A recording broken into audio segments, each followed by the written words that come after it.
Hello guys, welcome back to my channel Earth Mom Dehradun. मैं हूं ज्योति और वेलकम है आप सभी का मेरे चैनल में। ये वीडियो मैं मैडम और जनाब के लिए ही शूट करने के लिए रेडी हुई थी, बट मेरे पास एक सब्सक्राइबर का मुझे मैसेज आया। जब मैसेज मैंने देखा तो मुझे पता चला कि अंशु के साथ अभी एक मिस हैपनिंग हुई है, जिस व्लॉग को देख के बहुत बुरा लगा। लेकिन इस वीडियो में मैं थोड़ा सा हार्श होने वाली हूँ, तो अगर किसी को बुरा लगे तो मैं पहले ही सॉरी बोल देती हूँ। लेकिन रिएक्शन का काम है और रिएक्शन हर तरीके के मिक्स इमोशन होते हैं, और अगर किसी चीज़ की गलतियाँ मुझे यहाँ पे लग रही हैं तो मैं डेफिनेटली उन पे बात करूँगी। शुरुआत करती हूँ सबसे पहले मैं अंशु से इस चीज़ को लेके मुझे कोई भी शिकायत नहीं है। उसके इस दुख में मैं उसके साथ हूँ। एक औरत होने के नाते मैं उसकी इस तकलीफ़ को समझ सकती हूँ, और क्योंकि उसकी उम्र भी ज़्यादा नहीं है, प्लस लाइफ में बच्चे बहुत कुछ अपनी माँ से सीखते हैं, और उसके पास माँ का साया भी काफ़ी जल्दी छिन गया था।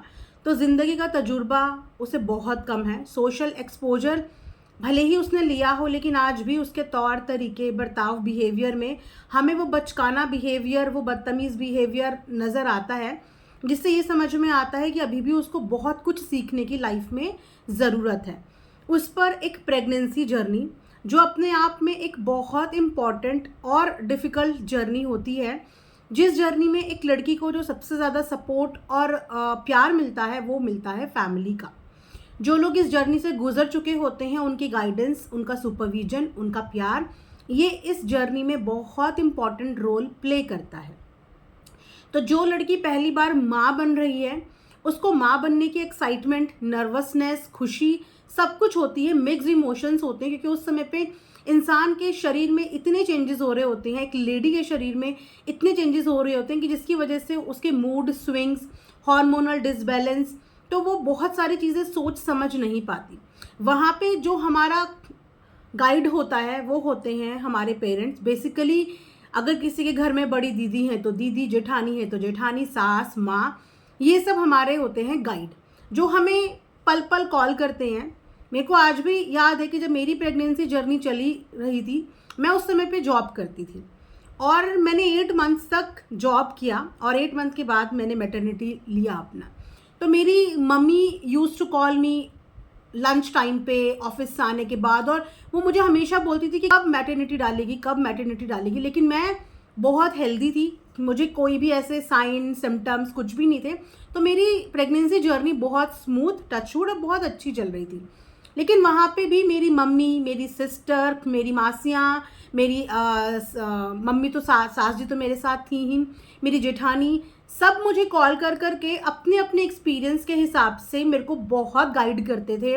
क्या खाना है, कैसे चलना है, कैसे बैठना है, क्या करना है, सारे अपने एक्सपीरियंस के हिसाब से पूरा का पूरा फैमिली मिलकर टेक केयर कर रहा था। ठीक है, यहाँ पे अंशु पहली बार माँ बन रही थी, उसको भी शायद ये जर्नी का अनुभव नहीं है। शायद क्या, डेफिनेटली उसे इस जर्नी का अनुभव नहीं है। ठीक है, तो उसके साथ ये मिसहैपनिंग हो गई। अब ये किसी भी रीज़न से हो सकती है। ये उसकी हेल्थ या उसकी बॉडी शायद अभी इस चीज़ के लिए प्रिपेयर नहीं है, ये भी एक मेडिकल रीज़न हो सकता है। और मिसकैरेजेस के मल्टीपल रीज़न हो सकते हैं। हम किसी एक रीज़न को इस चीज़ का कॉज नहीं बना सकते कि डेफिनेटली इस चीज़ की वजह से ये चीज़ हुई होगी। लेकिन यहाँ पे मैं एक बात ज़रूर करूँगी, क्योंकि मैंने व्लॉग में वो चीज़ देखी है। आज अंशु के हस्बैंड एक बात बोल रहे थे कि आप सबको तो ऑलरेडी पता ही है। एग्जैक्टली ऑडियंस को पता है। वो कैसे पता है? क्योंकि आप लोगों ने वो साइन, वो हिंट ऑडियंस को प्रोवाइड करी। बस मुंह से ही तो नहीं बताया, बाकी कई बार ये हिंट्स दी जाती हैं, जिससे ऑडियंस को ये अंदाज़ा लग जाता है। और ये अंदाज़ा मुझे भी उस वक्त पे लग गया था, जिस वक्त पे इनकी कंट्रोवर्सी अपनी ही मम्मी और बहन से हुई थी। और इनकी इस मेडिकल अपडेट के बारे में जब मुझे थोड़ा सा अंदाज़ा लगा, तो मैंने रिएक्शंस अपने हिसाब से कंट्रोल कर लिए, क्योंकि हम भी इंसान हैं। और अगर किसी भी औरत का ये प्रेगनेंसी फेज चल रहा है, तो अपने एंड पे हम कभी भी ये नहीं चाहेंगे कि हमारी वजह से किसी का भी कोई भी stress, hormone up and down हो। ये मेरी अपनी खुद की पर्सनल सोच है। तो ये चीज़ें हमें भी बैठ के यहाँ से आइडिया लग गया था। और उस दिन से लेकर जिस दिन से ये आइडिया सोशल मीडिया पे सबको लगा, इनके कमेंट सेक्शन में हर कोई इनको सजेशन देता था, इनके व्लॉग पे इनको बहुत कुछ समझाने की कोशिश करता था। वहाँ पे मेरी अंशु से सिर्फ इतनी शिकायत है कि जब कमेंट सेक्शन में नेगेटिव कमेंट्स आते हैं इनके लिए, तो एक एक नेगेटिव कमेंट को ये नोटिस करके उस पर बाकायदा पूरा का पूरा व्लॉग बना देती हैं। लेकिन जब इतने दिनों से वही ऑडियंस आपको अपनी केयर कैसे करनी है वो सब चीज़ों की गाइडेंस दे रही थी, तो उन गाइडेंस को ध्यान में क्यों नहीं रखा गया। मैं ये भी देख रही हूँ कि कमेंट सेक्शन में अम्बाला जाने के लिए ऑडियंस के ऊपर डाला जा रहा है। ऑडियंस की वजह से उसको अम्बाला जाना पड़ा, क्योंकि अंशु ने तो ऑडियंस से पूछा था कि मुझे जाना चाहिए या नहीं, तो सबने बोला कि बिल्कुल जाना चाहिए, बिल्कुल जाना चाहिए। तो यहाँ पे ऑडियंस की गलती कैसे है? ऑडियंस को हकीकत सिर्फ डाउट है कि प्रेगनेंसी हो भी सकती है या नहीं भी, कंफर्म्ड नहीं है। अगर ये कंफर्मेशन इन्होंने ऑडियंस को दी होती तो मैं ये बात बोल सकती हूँ कि ऑडियंस में से एक भी ऑडियंस ये नहीं बोलती कि आप अम्बाला ट्रैवल करो। हर कोई मना करता। तो जिस ऑडियंस को यही नहीं पता कि कंफर्मेशन है या नहीं, उस ऑडियंस की इसमें गलती नहीं है कि उन्होंने बोला अम्बाला जाओ तो आप अम्बाला उठ के चले गए। और अम्बाला ही एक रीज़न नहीं है, ये और भी जगह गई हैं। अब यहाँ पे मेरी जो शिकायत है वो है आंटी जी से। जैसे कि आंटी आप देखते हो कि अपने घर के बहुओं के लिए भी बहुत ज़्यादा कंसर्न रहती हैं बच्चे के लिए, कि हमारे घर में भी बेबी आए, हमारे घर में भी बेबी आए। इंतज़ार कर रही है, दिन गिन रही है, भगवान से दुआएं मांगती है और इसी दिन का इंतज़ार कर रही है। तो आंटी की बेटी की ज़िंदगी में जब ये खुशी आ गई थी और आंटी को इस खुशी के बारे में पता चल गया था, तो आंटी का सबसे पहला फ़र्ज़ यही बनता था कि ऑडियंस चाहे कुछ भी बोल रही है, लेकिन आंटी को पता था कि उनकी बेटी प्रेग्नेंट है, तो सबसे पहले उसको यही गाइड करना था।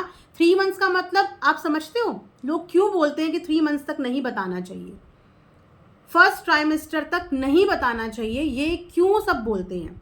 इसका साइंटिफिक रीज़न भी है और बड़े बुजुर्ग भी इस बात को बोलते हैं। लेकिन क्यों बोलते हैं?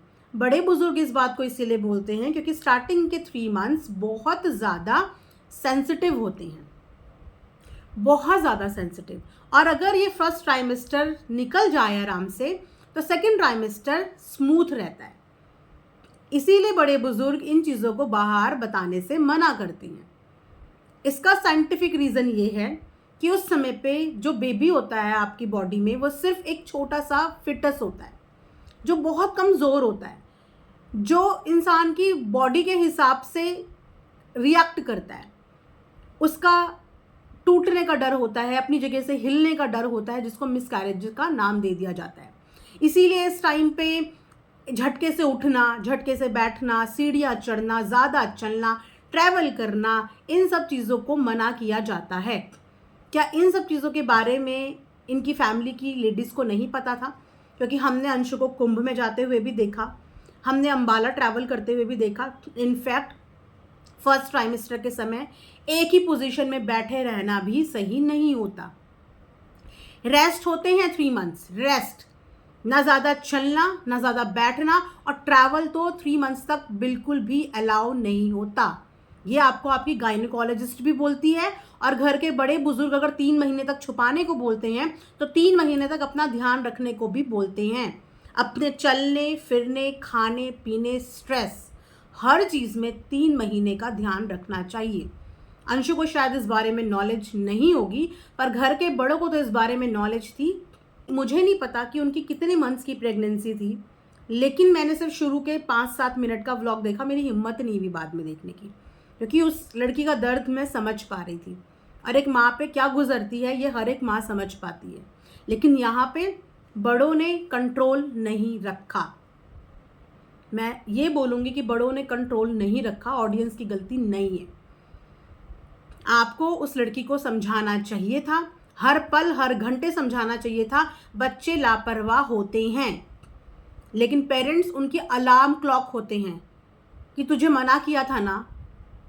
स्ट्रिक्टली कुछ चीज़ों के लिए स्ट्रिक्ट होना पड़ता है।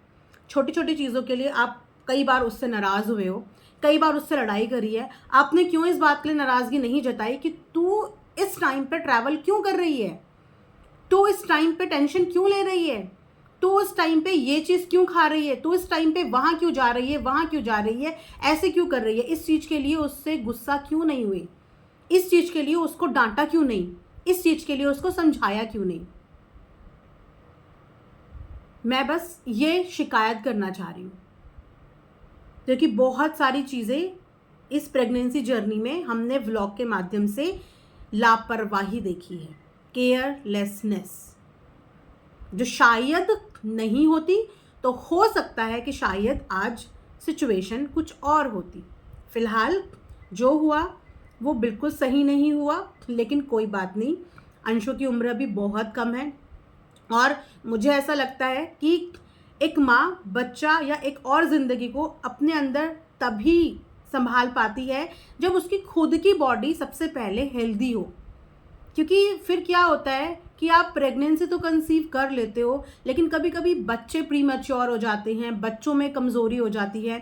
तो सबसे पहले एक माँ का शरीर हेल्दी होना चाहिए कि वो एक हेल्दी बेबी को बर्थ दे सके।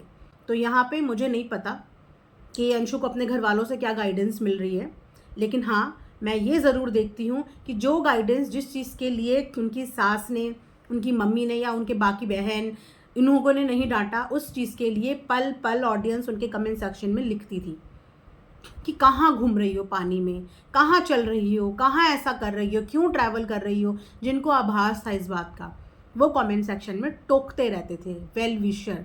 जिनके टोकने का, जिनके बोलने का इन लोगों को कभी कभी बुरा लगता है, लेकिन वो टोकते आपकी भलाई के लिए हैं, आपके बुरे के लिए नहीं है। भले ही कमेंट सेक्शन में बहुत सारे लोग हमें कड़वा कड़वा लिख के चले जाते हैं, लेकिन वो हमारे भले के लिए ऐसा लिखते हैं, हमारे बुरे के लिए नहीं लिखते।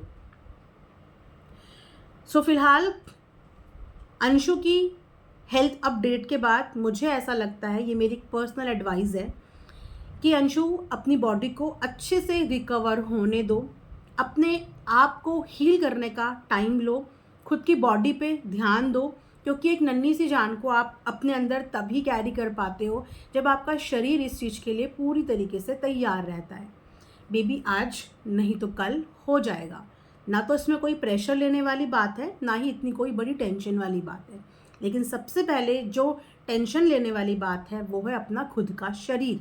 तो अपने खुद के शरीर पे पहले अच्छे से काम करो, इतने अच्छे से काम करो कि जब भी कोई नन्ही जान आपकी झोली में भगवान दे, तो आपका शरीर उस बच्चे को पालने में, नरिश करने में अच्छे से अपना भूमिका निभाए।